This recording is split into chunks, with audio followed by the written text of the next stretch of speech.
গুরুত্বপূর্ণ ব্যাপারে আলোচনার জন্যই রাত্রিবেলায় ডাকতে হলো সবাইকে।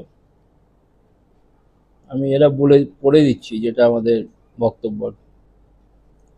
সর্বভারতীয় তৃণমূল কংগ্রেসের সাধারণ সম্পাদক মাননীয় অভিষেক বন্দ্যোপাধ্যায়ের নির্দেশে পূর্ব বর্ধমান জেলা তৃণমূল যুব কংগ্রেসের সহসভাপতি, কাটোয়া বিধানসভার অন্তর্গত দাঁইহাটের বাসিন্দা শ্রী শুভেন্দু কুমার দাস ওরফে সুমনকে দল বিরোধী কার্যকলাপের জন্য আজীবন দল থেকে বহিষ্কার করা হলো। কেন বহিষ্কার করা? দল বিরোধী কার্যকলাপের জন্য। কি ধরনের দল বিরোধী কাজ? অনেক কিছু আছে, সেটা রাজ্য নেতৃত্ব বিশ্লেষণ করে দেখেছে, তারপরে তারা সিদ্ধান্ত নিয়েছে।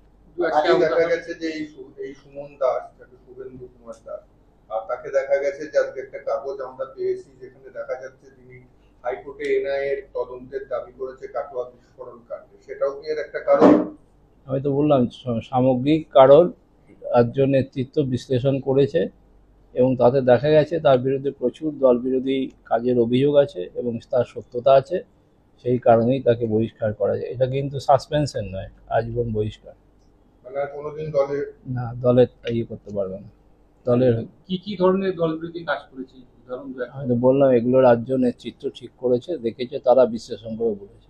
আর এমনিতে কি অভিষেক বন্দ্যোপাধ্যায় সর্বভারতীয় সাধারণ সম্পাদক উনি কি ঘটনাটাকে অভিযোগ করেছিল এখান থেকে, না উনি নিজেই এটাকে? না, উনি নিজেই বিভিন্ন মাধ্যমে খবর সংগ্রহ করে তিনি সিদ্ধান্ত নিয়েছেন। সম্প্রতি আজকে একটা ঘটনা ঘটেছে, উনি একটা হাইকোর্টে আবেদন করেছেন, মামলা করেছেন।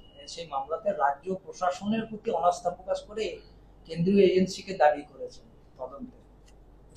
এটাও একটা অন্যতম কারণ হতে পারে। তার কারণ আমরা রাজ্য নেতৃত্বকে বিশ্বাস করি। আমাদের রাজ্যের মাননীয় মুখ্যমন্ত্রী মমতা বন্দ্যোপাধ্যায় যে প্রশাসন চালান তার প্রতি তৃণমূল কংগ্রেসের প্রত্যেকটা কর্মীর সমর্থন থাকা উচিত এবং শ্রদ্ধা থাকা উচিত, না হলে তৃণমূল কংগ্রেসের করার তার কোনো অধিকার নেই। তো সেই জায়গায় দাঁড়িয়ে যদি সে ধরনের কোনো ঘটনা নিয়েও বিশ্লেষণ হতে পারে।